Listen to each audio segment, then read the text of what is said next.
Letter to Women was written by Pope John Paul II and published on June 29, 1995, in preparation for the Fourth World Conference on Women, held in Beijing that year. Delegates from the UN gathered in China and aimed to remove obstacles hindering women's participation in public and private affairs, which meant providing greater equality and more opportunities for women. Before the conference, Pope John Paul II wrote to Secretary General Gertrude Mongella, asking her to approach topics like sexual abuse and abortion with sensitivity and care. He hoped the conference would help women become more confident in their role in society. He also wrote Mulieris Dignitatem in 1988 on the dignity of women. All men and women were created with the same amount of dignity and should be treated equally. They have different duties but have the same amount of responsibilities.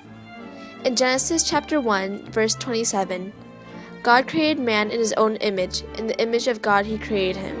Male and female he created them. Men and women complement each other.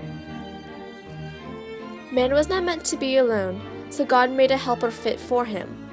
But the help is not one-sided, it is mutual. Genesis chapter 1, verse 28 says, "Fill the earth and subdue it." Men and women have different roles in procreation, but both are necessary to create life. They share equal responsibility from the start.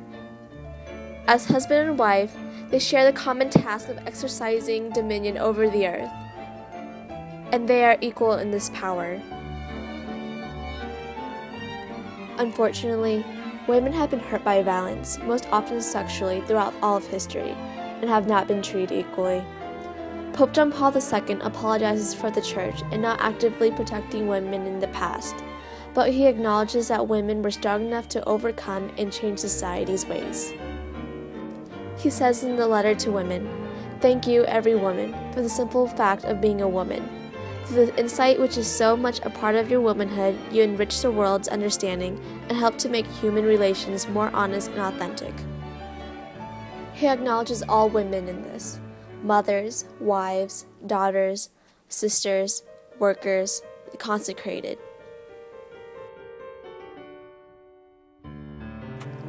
Women have contributed to history as much as men, and more often than not, they did so in much more difficult conditions. There were women who devoted their lives to their talents, despite the fact that they were frequently at a disadvantage from the start, excluded from equal educational opportunities, underestimated, ignored, and not given credit for their intellectual contributions. Little women's accomplishments are known throughout all of history, but women still owe them for the equality and opportunities they are gaining now. We must also thank women like St. Catherine of Siena and St. Teresa of Avila, who are also doctors of the Church and contributed to the history of the Church and the history of the world. Women should be inspired by their faith and their extraordinary social importance, especially in serving the poorest of the poor. The most important role of women is motherhood.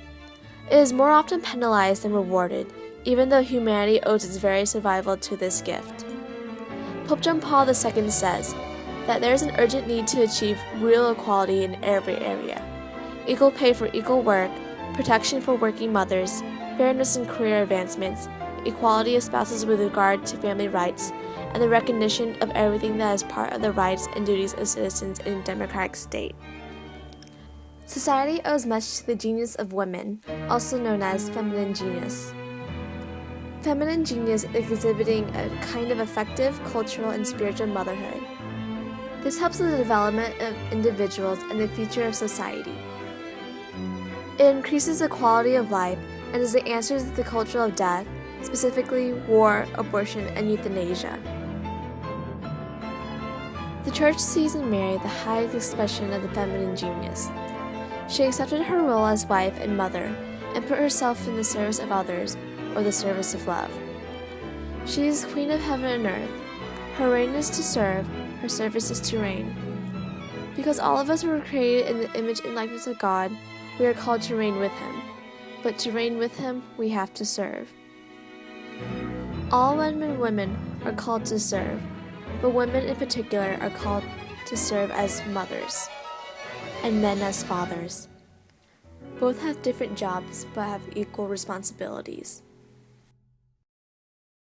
In conclusion, Pope John Paul II wrote a letter to women to let all women know that they are valuable, that they have human dignity and should be treated equally, that they do not deserve to be hurt sexually or in any way, that their contributions are great, no matter how few are acknowledged, that they are called to be mothers and have equal participation in society, and that they should follow the example of Mary to help society foster more life.